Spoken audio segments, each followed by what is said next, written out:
Not sure this D knows what hit him, but now they got to get ready. It's first and goal.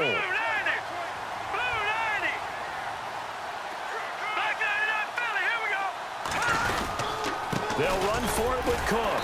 No dice this go-around. He's hit behind the line and taken down. It's a loss of a yard there, and now second down. Here we go now. 3-19.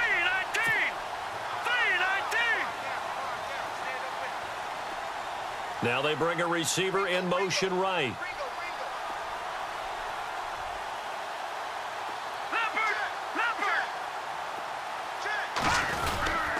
On second down, Cook. And he's going to get this back to the 3-yard line and no further. No gain on the play there, and they're going to need to come up with something better here on third and goal. His path became similar to almost running a stretch play, didn't it? Trying to find a crease, anywhere to put his foot in the ground and cut back. It just never materialized. Keenum going to throw. Forced out to his left. And he's going to score. It's a Viking touchdown. Case Keenum, a 3-yard touchdown run. And the Vikings are able to strike for 6. He didn't originally want to run, but he didn't see anything in the passing game, so he scrambled, and wouldn't you know it, he scores a touchdown anyway. It's awfully nice to have a quarterback who can make things happen with his legs.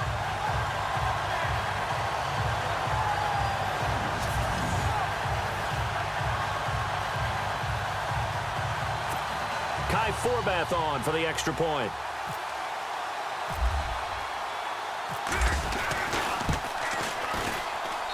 And this is up and good to make it 7-3.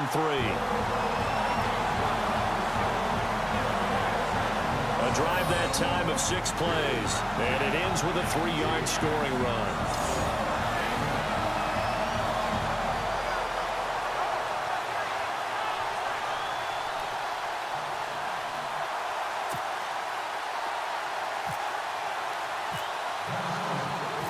Forbath out to kick this one away. That's fielded in the end zone. And they'll put up the stop sign there as his guys will get it at the 25. Before the offense changes hands here, let's look back to the Super Bowl February 5th. What a game. I know you were there calling it offensively, though. Impressive on both sides. It certainly was, and let's face it, if you're in Minnesota, it's cold outside, but you talk about the offenses, they heated up in a big way. And how about Nick Foles, the backup quarterback turned MVP, 373 yards, 3 touchdowns, and, of course, the big one receiving on the Philly special. Quite a story. And as you and I were talking about off air, it was just a fluid game. Not a lot of penalties, just really clean play. Exactly the type of game the NFL needed for the audiences at home watching the game and, of course, people in attendance. A really well-played game. And they'll get it all the way out near midfield to the 45. A good pick up there of 20 yards. We often, with Cam Newton, talk a lot about his legs. Don't forget about that arm. He can throw it on a rope. He can loft it. He's got the touch that's been developed throughout his career. But the big part about just watching him throw it seems almost effortless.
fake here on first down. Over the middle, complete to Samuel. 17 yards on the pickup there, and the drive will continue. And now the passing game here in the second quarter starting to heat up a little bit.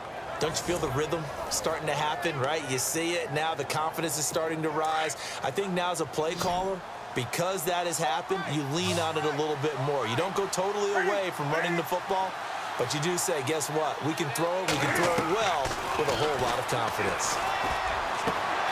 And this will complete right side to Funchess. And he's going to be taken down with a marker on the field. So let's see about the call. Holding offense. So a decent gain, but all for naught on the penalty. It's too bad, isn't it? They were feeling pretty good about it. The only people celebrating, the guys who just gave up that play.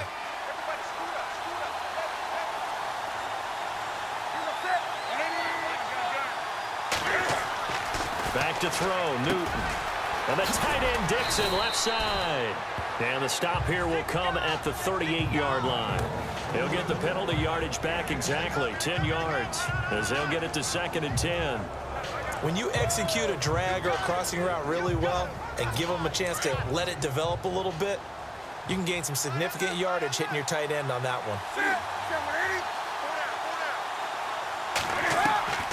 Again, Newton. And no escaping this time as he'll go down. They got him for a sack. Daniil Hunter in there to bring him down for a loss of 7. 3rd and long. It's Newton. A dump off here to Stewart. And he'll be brought down, it looks like right at the 40. It's a gain of 5. And it'll be 4th down. That's certainly playing down in distance very well by the defense, isn't it? Take whatever you want underneath, by all means.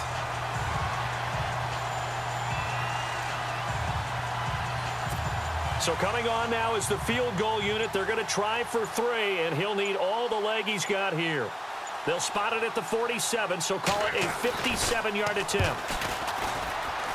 And this is good from 57 yards out. That was bombs away right there.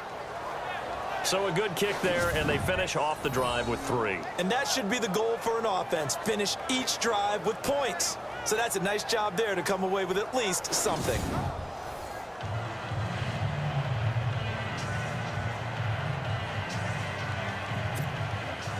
After knocking through the field goal, here's Gano back out there now for the kickoff. Fielded about a yard deep.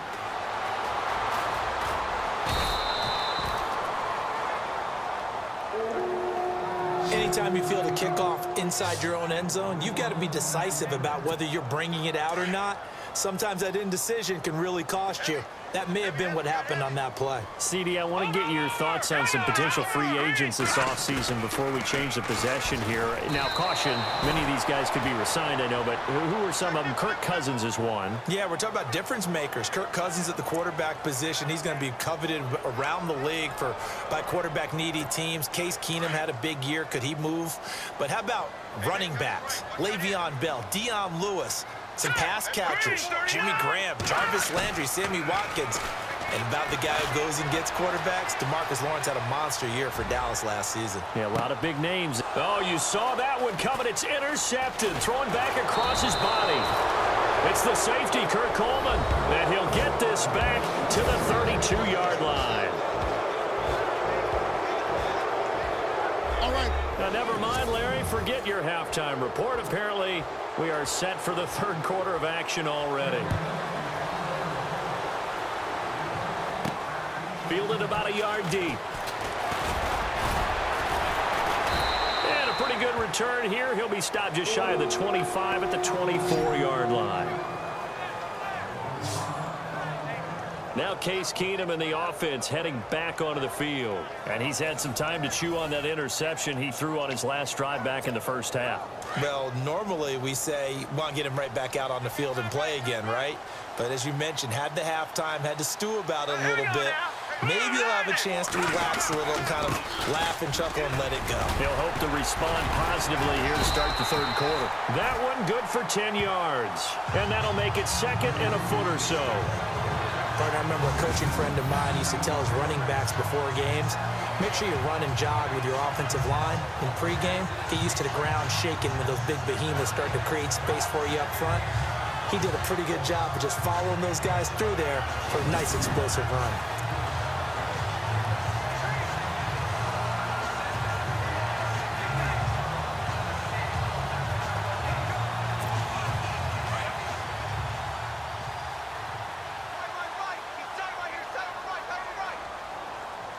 Here we go now. 319. 319.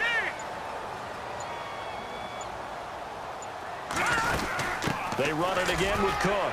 Breaks a tackle. And he'll get it out near the 40 to the 39.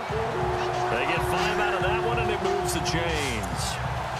They're trying to show that they can run the ball, protect this lead. Give it to the backs, play a little bit of keep away, don't you think? And that's probably a good philosophy at this point, going to make that defense stand up and stop them. Let's go. Green 39. Keenum now on first down. Buying time to his left. And too much juice. It'll be out of bounds, incomplete. He was looking for his tight end there, Kyle Rudolph. And now it's second down. A pretty good coverage there, and both of these defenses, they've had good coverage throughout this one. No doubt about it, and in today's NFL, where we're used to a bit more scoring, this feels almost like a well-pitched game in baseball on both sides, where the tension continues to build. Who's going to make the big play? And this will be caught at the 30. A very nice pickup of 33 yards. We talk about mobility on quarterbacks all the time. Here's where it really pays off. Able to move, evade, and is accurate throwing on the run and picking up a first down.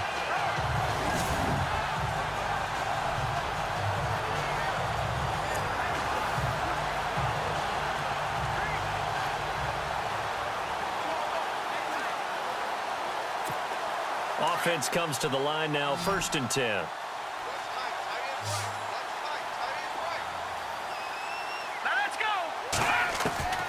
Shotgun snap for Keenum. Going for it all. And he's got his man. It's taken in for a Viking touchdown. Stephon Diggs, 28 yards. And the Vikings are going to add on to their lead. A sensational one-handed grab in the end zone for the score. Looked like you at the Davis Turkey Bowl every year in the backyard in Orlando, Florida. Oh, you're so kind. That's definitely in my mind. But how about this? They always tell guys going after the